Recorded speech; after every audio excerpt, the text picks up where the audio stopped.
TMC का आखिरी किला भी बीजेपी ने गिरा दिया, जहांगीर खान के गढ़ में कमल खिला दिया। ममता बनर्जी के भतीजे को लगा सबसे बड़ा झटका, फाल्टा की लड़ाई में मोदी और शिवेंदु ने जोर से पटका। पश्चिम बंगाल की फाल्टा विधानसभा सीट पर बीजेपी ने गजब कर दिया। इतिहास में पहली बार बीजेपी ने सीट पर चुनाव जीता है और ममता बनर्जी के भतीजे अभिषेक बनर्जी को उनके घर पर पटका है। जी हां, क्योंकि ये फाल्टा सीट जहांगीर खान के साम्राज्य का एक हिस्सा थी। वो जहांगीर खान जो खुद को पुष्पा कहता था, वो जहांगीर खान जिसने यूपी के सिंघम अजय पाल शर्मा को चैलेंज देते हुए कहा था कि अजय पाल ने इस खेल की शुरुआत की लेकिन खत्म मैं करूंगा। जहांगीर खान ने धमकी देते हुए कहा था कि पिक्चर अभी बाकी है मेरे दोस्त। अगर आप सोच रहे हो कि कुछ सीआरपीएफ के जवानों के साथ आप बच जाओगे तो आप गलत हो। हमारे यहाँ लोग ही असली ताकत है और अगर लोग साथ चलने लगे तो सीआरपीएफ को हटाकर रख देंगे और यहाँ के लोग पैदल चले तो सीआरपीएफ के लोग हवा में उड़ जाएंगे। लेकिन आज ये जहांगीर खान बिल में छिप गया है, कैमरे के सामने गिड़गिड़ा रहा है, क्योंकि 4 मई को बंगाल में बीजेपी का राज कायम हो गया और शिवेंदु अधिकारी के सामने ये अब थर-थर कांप रहा है। अब आपको बताते हैं कि बीजेपी के किस धुरंधर ने पहली बार फाल्टा से कमल खिलाया है। लेकिन उससे पहले ये जान लीजिए कि जब पूरे बंगाल में नतीजे 4 मई को आ गए थे तो फाल्टा सीट का नतीजा 24 मई को क्यों आया।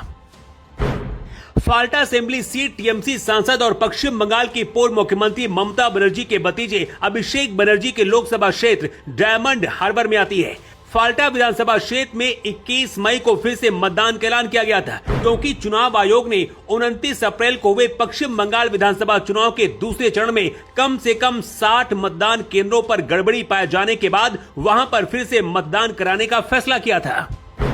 ममता बनर्जी के भतीजे अभिषेक बनर्जी के राइट हैंड जहांगीर खान के खिलाफ मतदाताओं को धमकी और चुनाव में गड़बड़ी और डर फैलाने के मामले में 5, 10 और 15 मई को कुल 5 एफआईआर दर्ज हुई थी। 18 मई को कलकत्ता हाईकोर्ट के जस्टिस सौगत भट्टाचार्य ने फाल्टा में फिर से मतदान प्रक्रिया पूरी होने तक गिरफ्तारी पर रोक लगा दी थी। लेकिन अगले ही दिन यानी कि 19 मई को बहुत बड़ी खबर सामने आई।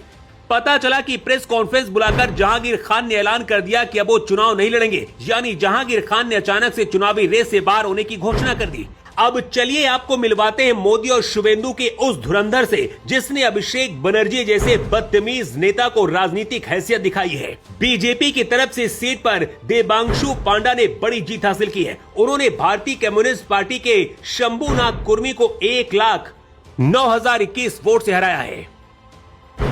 दूसरे नंबर पर मार्क्सवादी कम्युनिस्ट पार्टी सीपीएम के शंभुनाथ कुर्मी रहे, जिन्होंने 40,645 यानी कि 19.34% वोट मिले।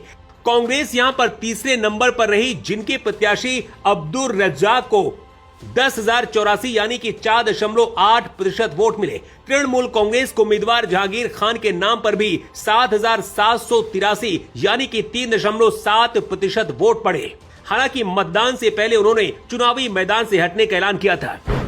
फाल्टा पर बीजेपी के इस जीत को ऐतिहासिक माना जा रहा है। फाल्टा सीट पर हुए इस उपचुनाव में शुरुआत से ही बीजेपी मजबूत स्थिति में नजर आई। मतगणना के हर राउंड में देबांशु पांडा लगातार अपनी बढ़त बढ़ाते रहे। दूसरी तरफ विपक्षी दल काफी पीछे रह गए। इस हार के बाद अभिषेक बनर्जी तिलमिला गया है। टीएमसी नेता अभिषेक बनर्जी ने फाल्टा में पुनर्मतदान की मतगणना पर सवाल उठाए।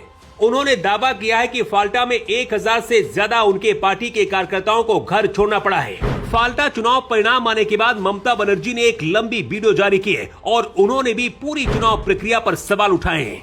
Bureau report.